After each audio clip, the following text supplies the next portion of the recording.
От героев былых времен не осталось порой имен.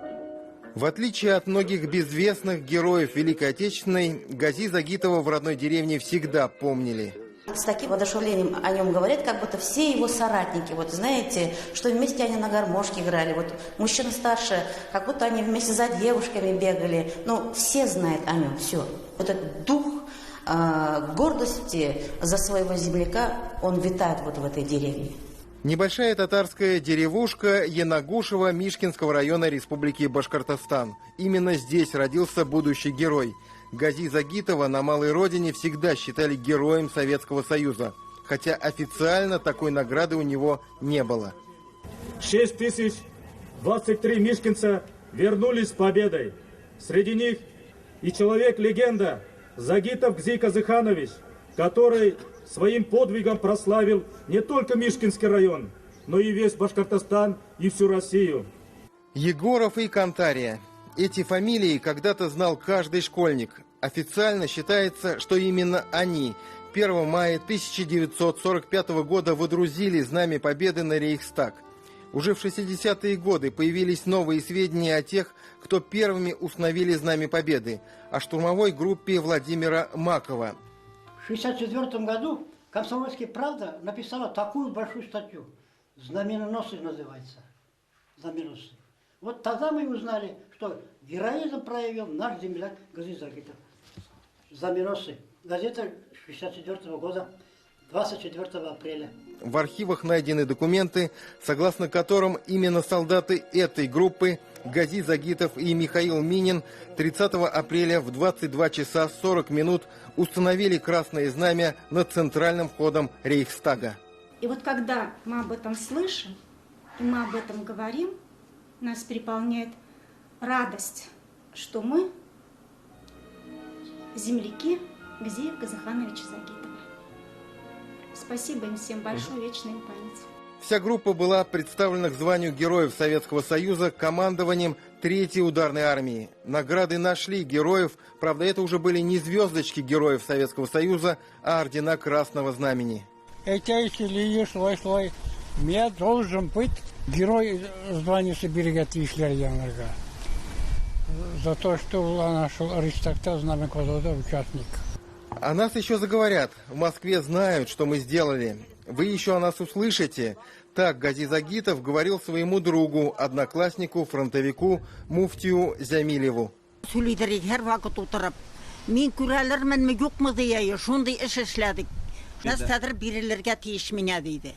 Стараниями местных властей в деревне Янагушево был открыт музей Гази Загитова. Школьники окрестных районов с тех пор здесь частые гости. Для них это тоже гордость – быть земляком героя. Хорошо знаю. Вместе гуляли после демобилизации до, конечно, женитьбы. Любил одну только песню. Какую?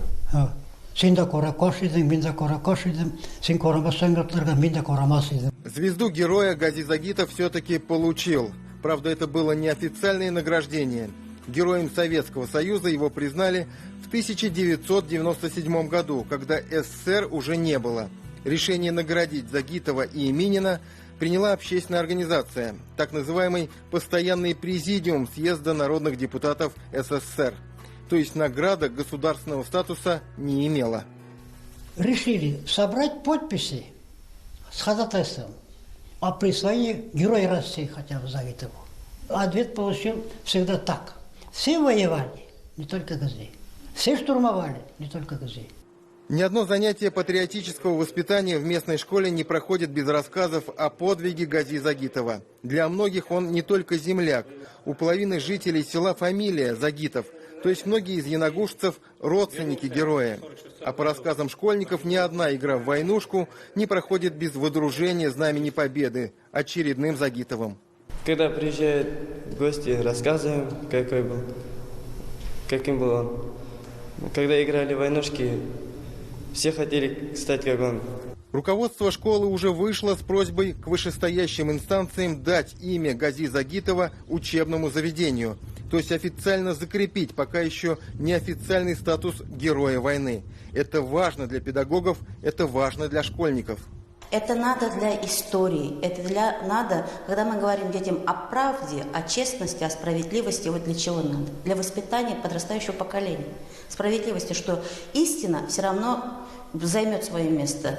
Что интересно, земляки Минина на Псковщине тоже ходатайствуют, пишут письма президенту страны с просьбой официально признать героями солдат группы Макова. Все их старания пока без ответа, но у земляков Загитова появилась надежда. В этом году президент Башкортостана Рустем Хамитов впервые в своем выступлении упомянул о подвиге Гази Загитова. Впрочем, неофициально героем Гази Загитова признали давно. Его имя увековечено на центральной аллее Победы в районном центре Мишкина. Музей Отечественной войны в городе Москве, значит, на входе прямо, значит, есть стенд, посвященный имени Гази Загитову. И мы считаем, что официально уже признано, говоря о героях войны, которые первыми водрузили знамя победы над Рейхстагом, хотелось бы слышать имя нашего земляка Гази Казыхановича Загитова. Наравне с другими героями, в том числе Егором и Кантария. Гази Загитов прожил недолгую жизнь. После войны работал на руководящих должностях в сельсовете, потом в МТС. В 1953 году погиб в автокатастрофе, выпал из кузова полуторки. Нелепая смерть 32-летнего мужчины, прошедшего всю войну, до сих пор вызывает кривотолки. Попал в аварию и, значит, там умер. Но мы считаем, что в загадочных условиях.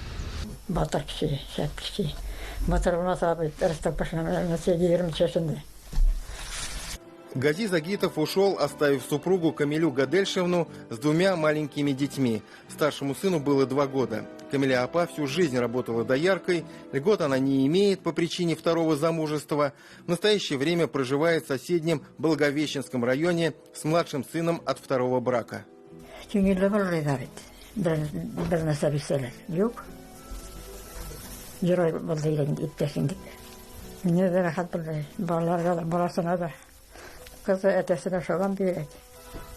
Тимурбек Морзин, Рамис Латыпов, Михаил Кусов. 7 дней из Мишкинского района Республики Башкортостан.